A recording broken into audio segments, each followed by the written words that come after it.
got up, I don't know, like 45 minutes ago because of this. I don't know what's going on. It is insane. We weren't expecting wind like this. Look at this. Look at these waves coming in. We got thunderstorms on the forecast for today. It's warm. The air smells good because there's some budding trees, and this is tree pollen season, so you can see our boat. Look how dirty our boat is. That's what happens in the Carolinas during the tree pollen season. Look at this. Look at this. Whoa! Let's change our story, let's change our life. We'll do it our way, our own design. I can't get ahead. I was sitting here and I'm like, there's a smell. It's not good. It kind of smells like electrical smell. And I grabbed Becky and she's like, yeah, smells bad. So we couldn't figure out what it was. And it went away just as quickly. And then not very long after that, we noticed it was blowing cool air instead of warm air because it's been really cold here. So it's our heater right now. So I started doing some looking and I found this cable here comes off of the main unit and then goes into a control box right here. If you can see that discoloring right there, and then notice this wire right here is completely gone, eaten away. The rest of them look okay. I don't know if this is what happened to it, but this is definitely a problem. This is called a 12-pin connector. I found them on Amazon. It was 10 bucks. And I went ahead and ordered a new one. I got to cut these wires back a ways so I get the good clean wire. I've got to keep track of the orientation of all of these, and I got to put on these new, kind of see them in the screen here, these new plugs, and make a new head for this. So it's actually not a black wire, it's just charred that badly. It's this red wire here. This one's shaped like a D, and then these two here and here are shaped like a D.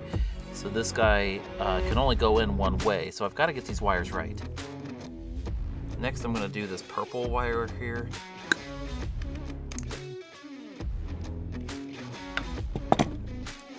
And then it just pops in there and snaps in. Like that. Alright, I've got a bunch of these to do.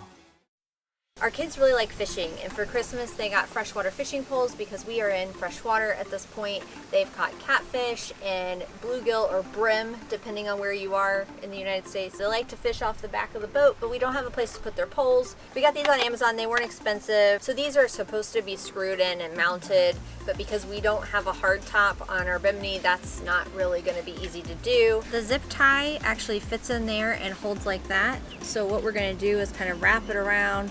We'll stick this like this, and then we'll put another one on to cap it off and then trim off the line. So it's not exactly how zip ties are supposed to be used, but I think it'll work really well.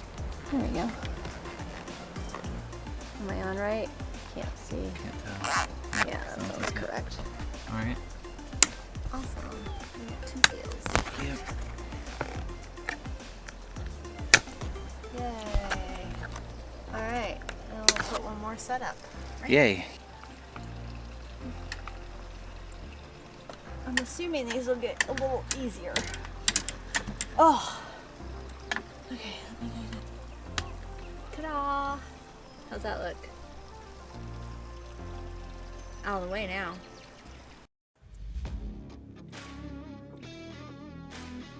Okay, we've made all of the connections here. I'm going to wrap this up with some tape because it's starting to get a little bit frayed. This sucker must have gotten really, really hot. So this wire here is the charred wire. I don't know if you can see that down in there. But look, it's attached itself to this white wire. It's like welded itself, melted itself together. Isn't that crazy? Good thing we didn't burn the boat down. Look at this. That's been going on for quite a long time.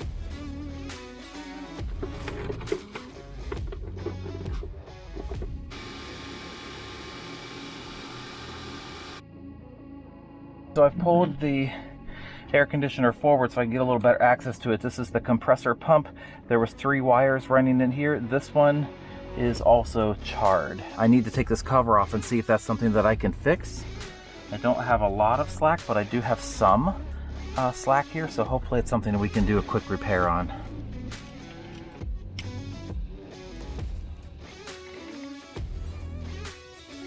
Smell it. Oh my. Is that the smell that we were smelling? It smells like cigarettes. Ugh. So I've tried to clean that contact there with a little bit of sandpaper. This one here is in really good shape, and this guy here I'm going to take off last and try to clean it. My wire here is scorched all the way back to at least where my fingers are. So I'm going to start right here and see if that's enough.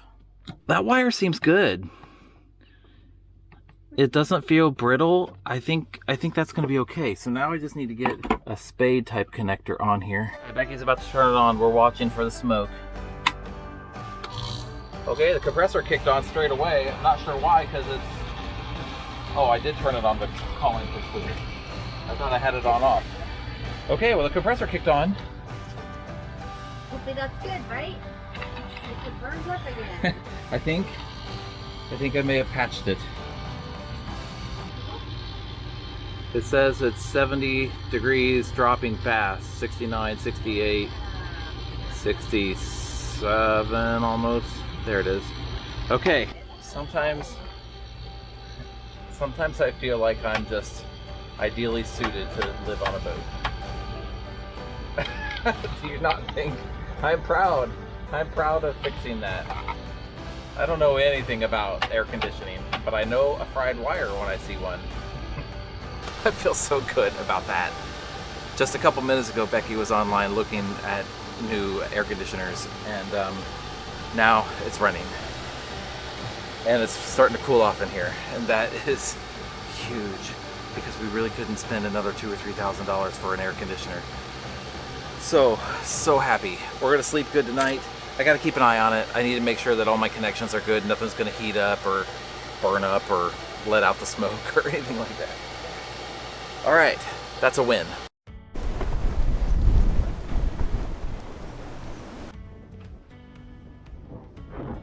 I'm going to loop this to the pylon because boats are breaking the cleats off the top. So that line is looped around and it's already to the cleat?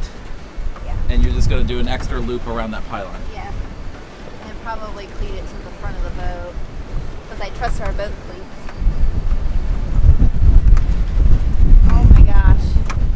Dock lines I want to replace. This one feels like it's done in frame. I don't love it. I'm just trying to tighten this up because we're blowing back. Okay. I'm just trying to tighten this up. So we've got a line there, we've got a line here. More than a few lines here. Nice lady just down the way brought us some extra dock lines that we can take for the houseboat down here if we need to. I'm gonna get the Catamaran because this isn't our waterproof Catamaran. Wow. Wow, that's nuts. Okay,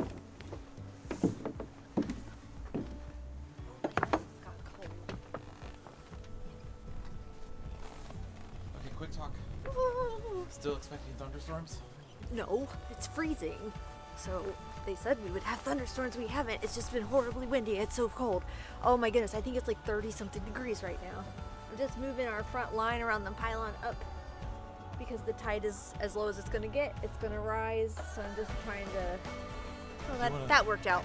So the catamaran in front of us, actually the cleat ripped off the dock of all things. So that's why we've added a line around our pylon up there. But they did too. They were going to try to move the boat to a different dock, but the wind was so strong they could not get any forward momentum.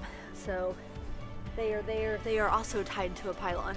So the plan was to move that catamaran forward to a dock that would be better for them, where they would be more protected and able to tie off. It was just too dangerous to try to take them off the dock at that moment with the amount of wind gusts that we were having, that they surely would have lost control. So that worked out in our favor quite a bit, because if they would have moved that catamaran, then that means that this houseboat right here, the one with the slide, would have taken all of the wind. So if you're new to our channel and you missed that video where the houseboat actually did break loose and hit our catamaran, I'm going to put a link to it right here.